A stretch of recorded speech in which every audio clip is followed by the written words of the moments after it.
Ya kalian bisa melihat dari kebaru bangunan aku kalau ya ini masih zaman liburan. Betul, ini di jam 12:30 siang. Jadi hari ini kan hari Jumat terakhir sebelum masuk kuliah. Jadi hari ini tuh aku dimintain untuk tanda tangan KRS. Jadi kan tanda tangan KRS harus online kan, karena aku nggak di Jogja. Dan I was thinking kayak yaudah, let me tell you mata kuliah yang ada di MKIK UGM. Oke, let's try simaster.ugm.ac.id. Ini kalau kalian mahasiswa UGM, should be kalian punya account ini ya. Kalau di UI dulu namanya Siak NG, ancuy. Kayak di UI ini juga ada SSO-nya. Nah, jadi kayak reviewer gini ya, kayak di UI sama UGM. UI UGM. Oke. Jadi kalau mau lihat perkuliahan tuh lihatnya di sini, akademik, matkul ditawarkan. Nah, ini adalah matkul yang ditawarkan di semester Gasal kelas MKIK berserta pengajarnya. Jadi ada kebijakan berbasis data, evidence based policy, ada kepemimpinan strategis dan inovatif, terus ada ilmu teknologi dan inovasi bukan ilmu teknologi ya, nilai publik dan inovasi, terus metode penelitian untuk inovasi kebijakan, metopen, pengambilan keputusan dan inovasi, perencanaan inovatif pembangunan, terus ini inovasi akar rumput, inovasi tata kepemerintahan, kebijakan kesejahteraan dan modal sosial, kepemimpinan dan transformasi budaya, ekonomi kebijakan publik, dinamika kependudukan dan inovasi sosial, kebijakan intelijen dan keamanan nasional, bisnis, politik dan masyarakat, monitoring dan evaluasi program, gitu deh. Nah, tesis bisa diambil setelah menempuh 36 SKS. Sayangnya aku belum 36, jadi belum ada. Nah, untuk punya aku sendiri ini deh yang aku ambil. Jadi aku ambil inovasi akar rumput, inovasi tata pemerintahan, terus dinamika kependudukan dan inovasi sosial, kebijakan intelijen, bisnis politik masyarakat, dan monitoring evaluasi program. Aku pengen ngambil sesuatu yang berhubungan sama cyber, tapi sayangnya MKIK itu belum sespesifik itu. Jadi aku ngambil mata kuliah yang menurut aku penting atau mendekati sama apa bahasan yang pengen aku bawa. Oke deh. Oke guys, jadi ini adalah hari Minggu 13 September 2020. Pukul what time is it now? 1:50, jam 1:50 pagi. Ini adalah hari terakhir aku liburan. Besok udah mulai kuliah online. Sebenarnya apa ya, ibuku tuh bilang kalau kamu mau kuliah online, you have to make the effort of actually going to kuliah. Kayak kamu kalau kuliah ngapain, kan pasti bangun pagi, mandi, dandan, pakaian rapi, terus ya udah kalian kuliah, kan kayak gitu kan. Terus gue tuh kayak, man, dude, kayak aku pernah cerita juga kan, kuliah tuh mic on, nggak mic on juga sih, kayak kamera off, mic off. Tapi when I have questions baru mic on, kayak gitu kan. Ya, I cannot imagine making the effort of waking up and do all that stuff, kayak bahkan mandi gitu loh guys.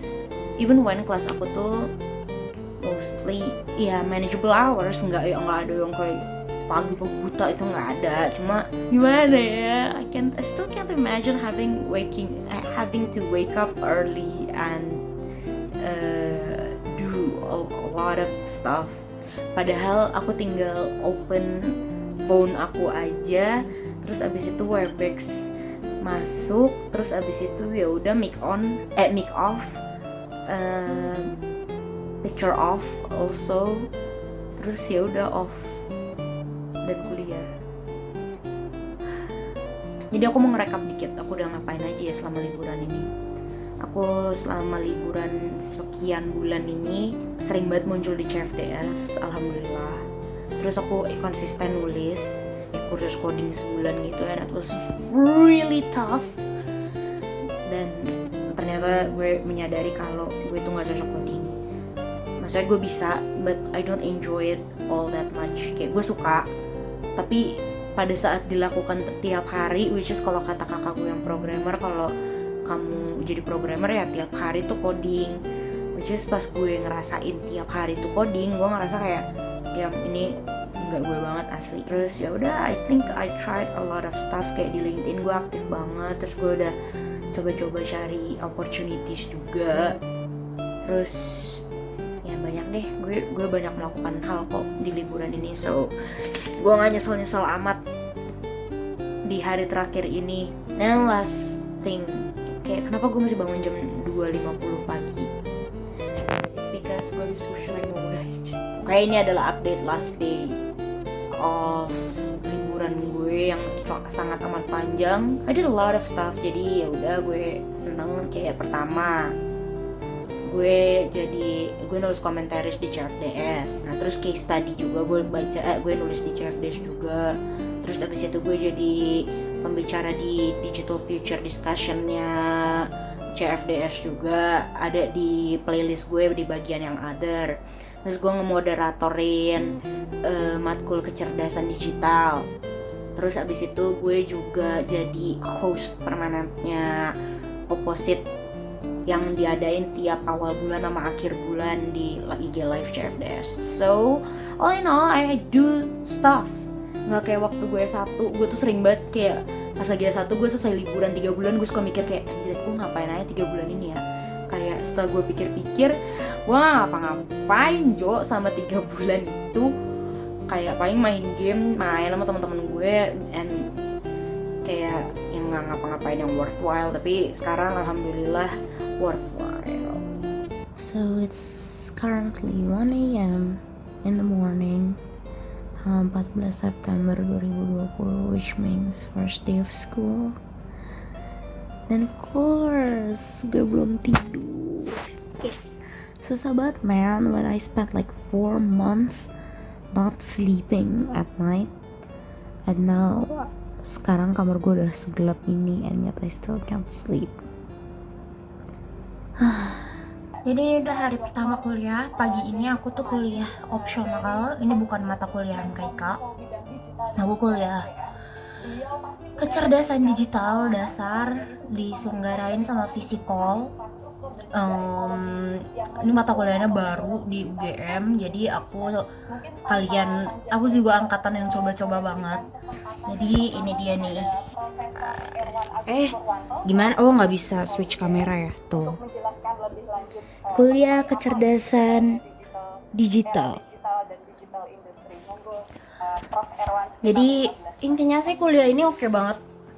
Cuma ya karena ini kuliahnya kanal YouTube ya, jadi YouTube live gitu. Gue nggak pakai baju. Yang ini kayak pijamaan. The joy of kuliah online adalah bisa kuliah dengan celana yang senyaman mungkin. Nanti kuliah MKIK gue tuh mulai jam 1 di Grassroots Innovation atau inovasi akar rumput. Kayak yang gue jelasin sebelumnya, inovasi akar rumput tuh kayak inovasi yang dimulai dari bawah, inovasi sosial yang dimulai dari rakyat menuju ke pemimpin, bukan sebaliknya kan, misalnya pemimpin menuju ke rakyat gitu kan. Gambaran aja sih kuliah online tuh kayak apa. Pak Nadine, this sucks, please bring us back to school. Harus punya kemampuan untuk mengidentifikasi kebijakan, mengidentifikasi lingkungan dan sistem sosial seperti apa yang mendukung munculnya inovasi akar rumput.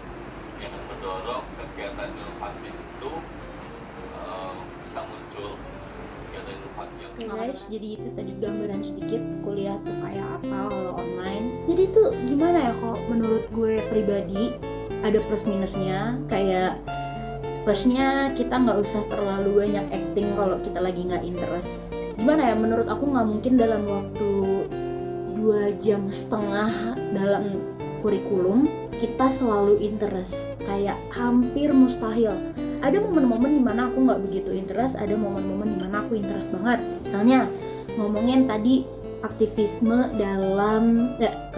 aktivisme sebagai katalisator inovasi, itu menurut aku itu menarik banget karena banyak kasus-kasus di internet yang dimulainya semua dari aktivisme atau kesadaran orang-orang yang terlibat dalam kasus tersebut gitu. Misalnya kayak waktu itu ada kasus bebaskan Raffio, terus habis itu internet shutdown di Papua. Nah itu tuh aku rasa gimana ya, dia tuh movementnya dimulai dari internet, jadi abis itu dia akan men-trigger sebuah inovasi. Nah kalau menurut kelas ini kayak gitu.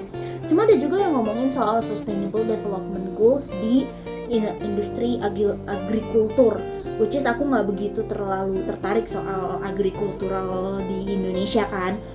Jadi aku pasti kayak zoning out atau kayak hehe ngapain ya gitu, atau aku nyatet yang lain, mikir yang lain apa segala macam. Jadi gitu, kita nggak usah terlalu acting. Nah terus kalau consnya itu, aku tuh ada tipe orang yang kalau lagi belajar, kalau lagi di kelas, aku tuh seneng kayak misalnya nih baru diomongin soal aktivisme sebagai katalisator inovasi, misalnya gitu. Aku tuh pasti langsung pengen ke orang di sebelah aku terus ngomong kayak, cuy ini nih gitu loh, kayak masa sih ini, kayak ngobrol gitu. Sementara ini nggak bisa kalau lagi kelas kayak gini. Jadi aku kayak gimana ya, gue ngomong sama siapa nih gitu. Terus aku ngomong di forum kelas, kadang suka kayak misalnya nih aku nanya A, terus dosennya jelasin soal A, B, C kayak gitu kan. Nah terus abis itu dari omongan beliau A, B, C masih ada yang pengen aku tanyain lagi. Tapi kalau misalnya aku tanyain, itu tuh jokotek debat kusir gitu loh. Kasihan teman-teman aku yang lain, kelasnya jadi nggak faedah, hanya untuk ngomongin apa yang pengen aku omongin aja. Nah jadi sebenarnya itu nggak begitu ideal. Kalau aku biasanya waktu aku nggak kuliah online, habis itu aku langsung ngobrol keluar, terus aku ngobrol sama dosennya kayak, Pak saya pengen nanya soal ini kayak gitu-gitu. Jadi lebih enak kalau menurut aku. That's why I really hate online learning. Selain ini aku nggak begitu banyak komentar sih, kayak apa, oh ya udah perkuliahan online berjalan sesuai ekspektasi aku dan mungkin ekspektasi semua orang yang harus menjalankan kuliah online ini. And I just hope that in the future kita bisa lebih interaktif nggak sih kalau lagi kuliah online kayak gini, karena it's boring guys. Kalau kuliah online nggak pakai interaksi lucu tuh it's boring. Jadi aku kayak ya udah, aku harus berinovasi sedikit. Ya ngomongin inovasi juga. But anyhow, ini juga aku mau ngasih tips. Nggak tips sih, kayak you should do this menurut aku. Jadi kalau misalnya kamu adalah tipe orang yang suka mencatat pas orang lagi ngomong kayak aku, kesalahan note taking yang menurut aku sering terjadi di kalangan mahasiswa itu adalah nyatat plak-plak sesuai sama PPT. Karena menurut aku kayak, ya lo ngapain minta aja PPT-nya Jo, kayak we live in technology era, right? And most likely kalau lagi di institusi pendidikan formal pasti kan selalu ada source kan di bawahnya. Misalnya kayak theories of new social movement, nah itu di bawahnya ada source dari mana kayak gitu. Ya udah kita minta aja slides-nya atau kita baca dari source-nya kayak gitu kan. Nah makanya aku tuh kalau lagi nyatet, aku nyatetnya lebih ke arah what do I get from it, bisa diaplikasikan kemana. Misalnya nih kayak apa itu grassroots innovation. Grassroots innovation serangkaian kegiatan di mana jaringan masyarakat bekerja sama dengan orang-orang untuk menghasilkan solusi bottom up untuk sustainable development yang sifatnya localized solutions. Nah ini sebenarnya nggak kayak gini lah, jelas nggak ada source di dunia ini yang pakai bahasa mixed language kayak gini. But this is my understanding of the idea. Nah terus di bawahnya ada yang tadi aku bilang, aktivisme adalah katalisator dari inovasi akar rumput. Kan ada statement kayak gitu tadi. Nah jadi aku nulisnya tuh gini nih, aku nulisnya tuh dalam bahasa Inggris Indonesia gitu loh, karena this is the language I get the most, kayak mix English Indonesia kejakselan hakiki itu adalah bagaimana aku menulis semua catatan kuliah aku juga. Nah terus ini aku nulis, since GI arises from an existing gap, the central government tends to be suspicious and supportive. Jadi kalau misalnya grassroots innovation kan bottom up dari bawah ke atas. Nah biasanya kalau dari bawah itu berinovasinya itu tuh karena ada sebuah kesenjangan yang terjadi di sekarang, keadaan ideal yang sekarang dilakukan. Nah biasanya kalau di kuliah tadi ngomongnya tuh social injustice, ketidakadilan sosial. Dan ketidakadilan sosial ini kemudian give birth to inovasi yang baru. Itu adalah salah satu hal yang aku tangkap tadi. Nah terus di bawahnya langsung aku tulis, untuk jadi bisa dibilang sebuah inovasi kan butuh aktor inovasi kan, yaitu adalah local actors, activists, dan innovators kayak gitu. Nah kalau misalnya kasus Raffio tanda tanya gimana? Kayak local actors, netizens, activismnya ada dari LSM, terus habis itu innovatorsnya siapa?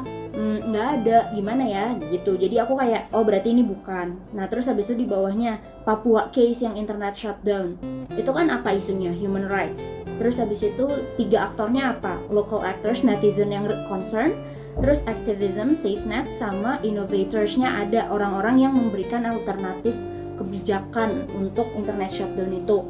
Nah jadi aku menganggap, oh ini jangan-jangan bisa nih. Terus habis itu dia akan punya produk, terus habis itu dia menggugat produknya, terus habis itu kedepannya ada apa kayak gitu. Nah terus aku tanyain apakah itu iya apa enggak. Nah itu jadi discussions juga kan. Jadi itu adalah tips and trick dari aku gimana kalau kita pengen aktif di kelas. Jadi don't write as if kayak sama persis, karena nanti lo kayak oke, apa yang mau ditanyain udah crystal clear kok, tapi write based on apa yang gue tahu soal itu gitu, apa real world application dari konsep-konsep yang diajarin. Nah terus habis itu kalau udah tulis, terus habis itu lihat gapnya di mana, terus tanya soal gapnya, udah gitu. Oke, so that is it. See you next week, dimana aku akan mereview minggu perkuliahan aku ini. Anjay, udah untuk bagi pemerintah, anjay. Next week aku akan mereview 6 mata kuliah yang aku ambil. Sebenarnya 7 kali ya, sama kecerdasan digital, which is another beast on its own. Jadi kayak yang aku bilang tadi, aku udah ambil tuh 6 mata kuliah dan 6 namanya bakal aku review pertemuan pertamanya di video yang ada di akhir minggu ini. Oke, stay healthy guys, semangat bersekolah, semangat belajar, semangat kita semoga para mahasiswa, semoga yang tingkat akhir lulus, semoga yang tingkat masih belajar kayak gue bisa mendapatkan berkah hidayah kuliah online. Oke, see you guys.